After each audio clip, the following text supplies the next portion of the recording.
Look, I'm not Alex Hormozi or Iman Gadzhi, but in this video I'll be explaining their exact funnels that they are using, and not only theirs actually, I'll also be breaking down the funnel that Shelby SAP and Brezscales are using to make millions of dollars selling their info products. Now, these are the same funnels that I've used myself to sell over 6,000 digital products. As you can see the dashboard as well, it says 6,000 sales, and I have over 300 pages. Now, after all of this, I started my own done-for-you content agency and helped creators make better content. So I was managing their front end of the funnel, and running my agency, I realized that content alone can't really change your business. Of course, I can get you all the attention that you want in the market at the front end, but the back end is where you actually convert that attention into clients. And because I had experience selling my own products, I could really see what my agency clients needed to fix in their funnels to really improve conversions. So I would often advise them and they would start converting more. And that's when I realized that to actually make money as an online business or a creator, you need to make sure that the front end and the back end are both working together. And that's when I transitioned to my current offer, where we now have people scale their high ticket offers and guarantee adding $25,000 to $50,000 in their revenue by simply fixing their funnel and content. And I've personally used, built, and dealt with all of these funnels that I'm about to break down in this video. And I know what can possibly go wrong and exactly how to fix it as well. So pay attention to this video because it's literally going to make you more money. The reason for that is because I'm not only explaining you how these different funnels work, but I'll also be showing you who they actually work for, so you can figure out which one to use to make the most in your market. And at the end, I'll also be talking about some fixes and the stuff to avoid so you can really run these funnels successfully. So right after this video, you can start getting more leads out of the attention that you already have. So now you have two options: either close this video already or drop everything else for the next 20 minutes and close all the other tabs and pay close attention. Now, the first funnel we have here is the one that Alex Hormozi used in his recent book launch that we have all seen, and this funnel made him over 100 million in a single day. And a lot of people say is that it's because he's genius or he just have a lot of trust in the market, and they're right. Of course they're right. But in my opinion, people say that to avoid breaking down the reasoning behind why he did everything. But if you actually start breaking it down, I think there are lots of lessons to be learned. And that's what we are going to be doing in just a minute. Now, it's called the Ascension funnel. And it's basically a series of offers that you keep on selling as long as they keep on buying. Literally just like Homozi. He launched a book. It was called $100 million Money Models. And he sold that book for around 20 pounds here in the UK. And then the entire launch was around that book. And the person who bought the book had two more options. They can either buy all of his 3 books in a bundle, or the second offer, they can buy and donate, which was around $6,000. And the people who bought the $6,000 offer also got access to his private mastermind, virtually of course, which was a 2-day long mastermind. And in that mastermind, of course, they got more educated about Alex and his systems. And then the people in the mastermind got pitched another offer called VAM2, which was another higher ticket product, and it was a yearly offer. And Alex was charging about 35k for that offer. So you get to meet Alex about 2 or 3 times a year. And then there was another version, VAM3, which of course had more value and 2 more days than the people who bought the VAM2. And the price for VAM3 was about 130k. So the person who's spending 6 figures on Alex clearly trusts Alex a lot. So the person at VAM3 is kind of a perfect person to be pitched by Alex to buy equity in his company and come on board as a partner. And that's his entire product line. The goal for Alex is to, of course, buy equity in companies. And the whole product line was built to attract and educate and qualify the audience to the point where Alex positions himself as someone who they would agree to take on as a partner. And that's the Ascension funnel. So all of these offers work as a filter. They're called one-to-many products that Alex just have to make once, and they work as a filter. And the only time Alex actually meet you, you're already spending 5 to 6 figures. And now let's talk about why is he actually doing it. If you look at how the wealth is being distributed in an economy, you'll see that there are more people with less money than there are people at the top with more money. So by only having one high ticket offer, you're basically only monetizing the least of your audience. For example, if Homozi only had VAM3, thinking that that's what generates the most revenue, he'd only be monetizing the richest in his audience, which we can assume is only about 1.6% of his audience. Only usually 1.6% of his audience is about 62,000 people out of almost 4 million people. He would be leaving thousands of potential customers behind just because he have nothing to really offer them, which is why Alex created these products at different prices, because at that level, when you have a big audience, is the smartest move you can make. Create one-to-many products. And not only Alex, even Iman Gadzhi, Brezscales, TGR, they all are doing it. They all have products for the masses. They either have physical products or clothing brands. They all have some sort of ways to monetize the majority in their audience. Now, the next thing is that who should copy this funnel? If I'll be honest, I would only suggest this funnel to clients that already have a sizable audience, or either for those who are operating in new markets where there's less awareness. The reason for people with a big audience is pretty obvious, so they can qualify at scale and monetize most of their monetizable audience. But for the second one, in new markets, most people are still in the unaware and the problem aware stages, meaning these 2 stages are much greater compared to established markets, which means to really make serious money, you need more education and build more trust before they are ready to buy anything high ticket. For example, it can be something like AI, right? That market is new, meaning the unaware and the problem aware stage of the market was much greater just like about a year ago, right? And the creators that made serious money was the ones selling offer for those people that have less trust in the market. They don't understand the return, so they were more skeptical to spend on a high ticket offer, right? And that's when entry to funnel low ticket offers really work the best. And I personally know creators that launched free communities or low ticket courses to capture the unaware part of the market. And they created one too many products to move them through different awareness stages at scale and a lot faster because it was a lot personalized in a community. And then eventually they would educate them enough to buy high ticket offers. So now let's talk about the best part, how to really run this Ascension funnel and make the most out of it. Now I'm going to be listing the common mistakes that people make and the problems that they face, and then I'll be talking about how to avoid those mistakes and or to fix the problems. The first thing that I want to talk about is the info problem. A lot of people that are using this funnel, they either give away the wrong information or they don't know what to offer as a low ticket product. And it's a big problem because your initial offer builds perceived value for everything else that you have to offer. The low ticket products are built for the masses that have less trust, right? And the people that are going to be upsold simply just need to consume the right type of information in order to see the return on the high ticket offers, right? So every product that you sell sets an expectation for the next upsell. Now, there's a framework that I use for my clients. I simply look at the big transformation that their entire product line offers, and then we take first 1 or 2 steps of that transformation and turn those into low ticket products. Now, let me give you an example just to make it make more sense. The bigger transformation that I personally offer, is scalability, right? So I simply help clients scale their high ticket offers. And to actually help someone scale, the first and the most effective thing to fix is their front end, to really control the lead quality. So to help people with that, we offer free content audits where we help people create better content that benefits their business, of course, because they're literally going to be getting better leads after that. And we help them use AI to really understand their target audience. For some people, we even build a complete chatbot trained to think and speak like their target audience. So the creators can ask it any questions or test objections that they just don't know how to handle. And it literally responds like their target audience would. So we take the first 2 stages of our transformation, which is understanding your ICP and making content that actually attracts the right sort of people, and we use them as an entry to funnel offer. And all of that naturally builds curiosity for what else I know and creates positive perception that we understand the whole system, right? And they are pretty right. And when you do this right, you naturally attract the right people just because your initial offers are based on the early stages of the bigger transformation. So it's obvious that the people who are paying for the initial stages are on the right path, or they are trying to achieve the same outcome that your product line delivers. The next problem is that some people actually price their initial offers way too low, and they attract freebie seekers who never buy anything after the initial one. And the only reason we audit content for free and my entry to funnel offer is free is because I currently don't have a big audience. And I'm going to make it paid soon, so make sure you book the free session as soon as possible. Another misconception there is that it's okay to lose money on the initial offer because the back end is where you're going to make the real money. And that's not true. It can actually badly affect your profit margins in the long run, or when you try to do it at scale. And because the back end make it look profitable on the paper, most people think that that's just how it works, and they're supposed to live with these low profit margins. But for my clients, we run their initial offers as a self-liquidating offer, which is where the offer makes no profit or any loss, and it basically pays for its own marketing and customer acquisition. Let me make it make more sense. Let's say your CAC, which is your cost of acquiring a new customer, is $50, and you price your offer at $50 as well. So you spend $50 to acquire a customer, and they pay for their own acquisition. And that's by the way the minimum I advise my clients to charge, so they don't lose any money even if the person never buys anything after the initial offer. And that's how we drop the cost of acquiring new customers for the rest of all the offers to absolute zero. Once you figure out the break-even number for the cold audience, now you basically make the paid ads work for free because you instantly make what you spend on the ads to get every client. Another thing that people actually face is that they sometimes can't really price their low-ticket products high enough. Let's say you're selling something like Homozi. Like Homozi really couldn't charge more than $30 for a book. And in that case, you basically need to have an instant upsell or downsell option right after the purchase. It's called one-time offer as well, to really increase the average order value. Like Homozi was selling all of his 3 books in a bundle.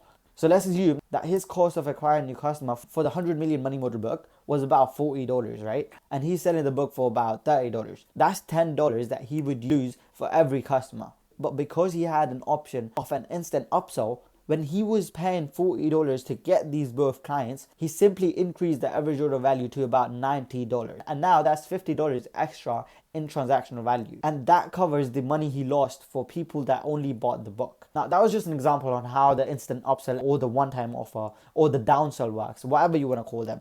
But it's really just to increase the average order value. And I, of course, have no idea what Homozi's CAC was. But just in case you're ever selling a product that you can't charge much for, now you know what to do. Now, the next big thing is that people don't nurture between their offers. They think that if someone's buying the initial offer, they are already excited about the next offers. And they're not. We on average run about 10 to 12 days long email sequences through that month that they buy. And we have different email lists for different offers. So the ones buying the second offer in the whole product line don't get the same emails as the ones buying the initial offer. So we keep everything separated and send emails to sell them on the next offer in the whole product line. And I'll actually explain this more in the next video, as it's all going to be about how to subconsciously build perceived value for your products, or as this video is going to be very long. So let's just keep that for the next video. So the next funnel we have here is the one that Iman Gadzhi used, and this is what he was using to sell his agency course, and he's still using the same to sell his recent offer. And he kind of did the opposite of Alex Hormozi. He had one main offer, which was his course, and to sell his course he used what's called a VSL funnel. That's a video sales letter funnel. The way it works is you send all of the traffic from your socials to a landing page with a video sales letter there and button that leads to a qualification form. We use Typeform for our clients, but you can use whatever you want. We just use it because it's easy to set conditions there. So the qualified leads can book a call, and the unqualified ones just get automatically sent to a low ticket product. Now here's where Iman was really smart. He really understood the B2C marketing. He knew that putting a VSL on a landing page creates more friction in business to consumer markets. So instead, he put a VSL on YouTube and packaged it as a normal YouTube video. But it wasn't a normal video. It was purely designed to solve viewers on SMA money making opportunity. The entire of the video was kind of a pitch, and then at the end he would send them to a landing page to qualify them and to book a call, of course. Now he's still doing it. If you look at his channel now, most of his videos funnel traffic to one specific video, and that video basically explains the mechanism and sell them on the mechanism while increasing intent and handling objections. And from that video he sends them to book a call, of course. If you ask me who this works for, I would pretty much say for everyone. Like B2B or B2C, you can use it as long as the audience is educated enough before sending them to the website. You basically qualify them and increase intent before they book a call. Now, specifically for Iman, he was in the money-making space. His audience was young, and convincing a teenager to invest in a money-making opportunity, that's tough, right? Especially when there are so many alternatives like dropshipping, Amazon FBA, day trading, and all of that. So he had to warm his audience first, even though he had other educational videos, but he really had to increase intent, remove friction, and get more people to actually watch the pitch. And which is why he packaged his VSL as a regular YouTube video. The video when he was selling his course was watched by like 9 million people, and the one he's using right now has about 2.4 million views, which is pretty insane. Now, if you're running VSL funnel, when you send them to a website to book a call, matches more than you think. Let me show you how I do it. When I personally post the top of the funnel video, I mostly send them to a bottom of the funnel video first. And that bottom of the funnel video is actually when I let them book a call with me. Now, you might even be watching this video right now because another video of mine sent you here. And that's all intentional, because by the time someone watches a bottom of the funnel video, they are more convinced. They actually understand what I do and what I'm offering. They are not coming to me in confusion. I don't have to sit on a call and explain them everything and explain them why they even need me in the first place. They come to me to literally just buy. And it's the same reason why we send them from Instagram to YouTube before we let them book a call. Because YouTube does the heavy lifting. It nurtures them and it educates them. And by the time they book a call, they are not skeptical anymore. Now, I'm not saying this, you have to do it this way as well.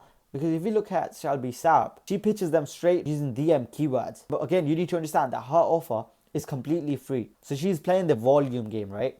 And then she qualifies people on the free webinar before letting them book a call. So her webinar is kind of similar to the VSL for Iman.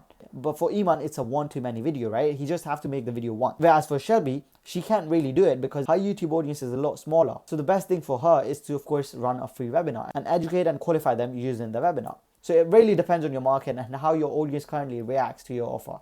Because there are also people like Brezscales, they are running the same webinar funnel as Shelby, right? But Brez, on the other hand, is charging for his webinar tickets. And we'll talk about that in just a minute. And for now, let's just talk about how people mess this VSL funnel up. The biggest mistake that I think people actually make when running the VSL funnel is that they think that the VSL funnel works for everyone. Just because of how saturated it actually is. Like, we have all seen pretty much every creator doing this. Just because it's a lot more saturated than other funnels. And look, you can of course try it, but in some scenarios there are better funnels, like Shelby SAP for example. She runs a webinar because she can nurture cold traffic way faster that way. And I might actually have to make a separate video about this, listing all the different funnels that you can use to sell info in different markets and scenarios. It can't be as deep as this one, of course, but just as an awareness video so you know all the available options. Second mistake is how you handle the timeline of the VSL. You've got two options with this. You can either let them control everything, so control speed, captions, and all of it.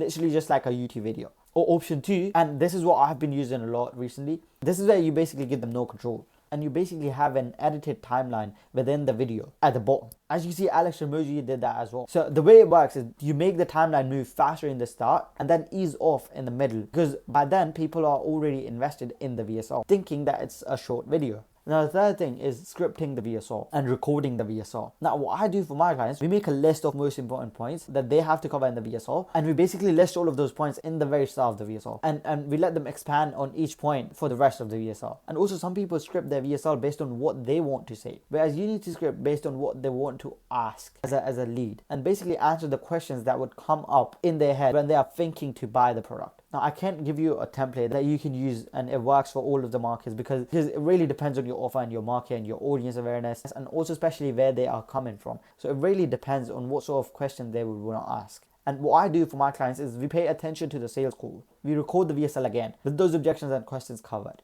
We keep on changing the VSL until we start getting calls with people that are not skeptical anymore, and they just want to confirm the detail. And it's so important to actually make changes after the sales call, because sometimes you also need to know the exact language of the objection, how your leads actually wording the objections, and in what order are they actually coming up. And it's definitely going to take longer, and it's not one of those advices like the people give away templates and an order of things that you should be saying on the VSL. It's definitely not one of those advices. Once you actually use it and actually nail the VSL, the offer starts to feel like it was made specifically for your leads. Like the person who's watching the VSL feels that you're speaking directly to their concerns and their problems and their desired outcomes. Alright, next up is the funnel that creators like Brezscales and Shelby SAP are using. It's called the webinar funnel. People name it differently. They call it mastermind, they call it webinar, they call it masterclass, but the way it works is the same. You basically spread awareness through socials that you are hosting this webinar or this masterclass, and you get people to sign up for this. It's a 1 or 2 or 3 days long webinar, and it's built to educate the masses at scale on your specific mechanism. So it's similar to having a low ticket product, but the return on this is a lot faster. Take Alex Hormozi, for example. He had his low ticket product, which was his book, right? And people need time to actually read it and then implement it and then see the results. So the nurturing process is a lot long, but again, it's a one-to-many product, and for Alex, it was the best thing that he could do. Now, I'm not saying low ticket products don't work or books don't work, but just saying that every funnel works the best in the scenario it's made for. Even Alex knew this, and at his book launch with a buy and donate offer, he was giving people virtual access to his in-person mastermind. And the big reason, of course, was because he needed something to make the offer look valuable. But in my opinion, the second big reason was to instantly separate people who could afford to pay more and get them in the mastermind, educate them faster, pitch them his next offer, and see the return a lot faster. Even though his book was super valuable, it would take months to, of course, see results. And in the mastermind, he could generate the returns immediately. So you educate at scale with webinars and it generates quick returns. You can pretty much automate this funnel as well, but it's a lot harder. People talk about Brunson, and he actually ran 70 to 74 live webinars before he automated it. So run it with warm and hot audience first, and then go on cold and paid traffic, and only then you can think of running automated webinars. Now let's talk about what to improve in this funnel. So the first biggest confusion that people have is whether to run paid or free webinars. As I said, Brezscales and Alex Hormozi was charging for their webinars, and Shelby SAP, on the other hand, had free tickets for her webinar. So it's a big confusion, right? And the difference between them is simple. Paid webinars add friction to the front end, of course, and you'll get fewer signups. It also depends on what you price your ticket. That also can fluctuate how many tickets you can sell. But the people who pay to attend the webinar are way more serious. They have a much higher probability of actually showing up compared to, of course, the people who register for free. And once again, I'm not saying free webinars don't work. I'm just explaining the difference here and the different audiences that you deal with. Like Homozi, for example, he charges around 5k for his in-person mastermind, and even for the virtual access he was charging 6k, and he was giving away a lot of other stuff as well, but the main thing was the mastermind access, right? Now Brezscales, for example, he have a lot more trust because he has a YouTube channel and he have a lot more nurtured audience, but when it comes to selling the mechanism, majority of his audience is still on the early stages of awareness. So he sells his webinar ticket for a few $100s, and at the last, Shelby SAP, she hosts her webinars for absolutely free. The reason being is because most of her audience comes from Instagram. And as I mentioned earlier, where your audience is sourced really impacts the quality of the leads. But the point is, all these three versions of webinars convert at insane level. So you just got to understand your target audience well enough to make these decisions. But if you run paid webinars, retention is better. And for free ones, we actually use our retention strategies way more aggressively. There are different changes that we make in our strategies depending on the client's audience, because it's a big problem. You got to make sure that people stick till the end of the webinar to actually see the return, because usually you pitch them after educating them. So either late, middle of the webinar or at the end. So you really need people to show up in the first place and then stick around till the end. And these two factors are the main reasons webinars can fail. They show up and the retention. And there are a bunch of strategies that we use to make sure that it doesn't happen for our clients. But for the sake of this video, I'll be talking about some of the most effective ones. The first one is something that we call pre-webinar homework. We give them at least one task. For example, let's just assume that I'm doing a webinar on how to run webinar profitably. So as soon as you sign up for my webinar, I'll send you an in-depth video which is going to explain the difference between the ideal customer profile and the ideal follower profile, and ask you to create your ideal customer profile before the webinar actually happens. And of course, explain to you how these are going to be used during the webinar. Now, the reason we give them homework is to pre-engage the audience. And after the homework, we send them value-packed emails that are all related to the webinar and the end goal of the webinar.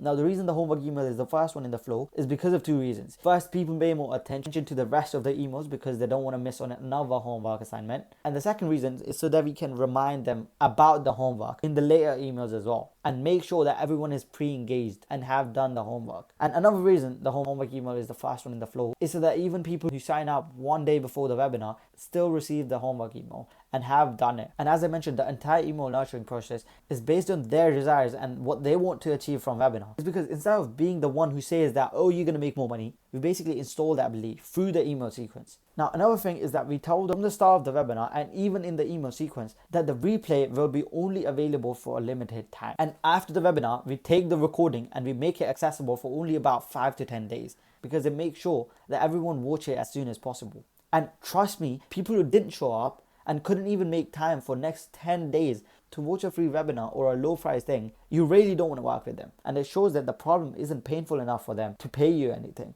Now, the next thing I want to explain is how much to give away and how to actually give it away as well. It's the hardest to explain in this video, but I'll try my best because if you understand this, it can literally be the most important thing you take away from this video. So just like I mentioned earlier, that you should be using early stages as your initial offers and sell them as a low ticket products. If you look at it from a webinar perspective, you need to first list the topics that you'll be covering in the webinar. So let's just say it's about third, fourth, and fifth stage of the final transformation. So there are two ways to increase the perceived value. Number one is by adding more points and more modules and covering more concepts. And the second, and the one that I recommend the most, is increasing value by actually going deeper than broader. So the deeper you go into a topic, the more valuable it gets. And I actually do it in my videos all the freaking time. I cover fewer topics, but go very deeper into each one. And when you go deeper, it naturally limits how much you can cover, right? For example, this video, I could explain more than 4 funnels, right?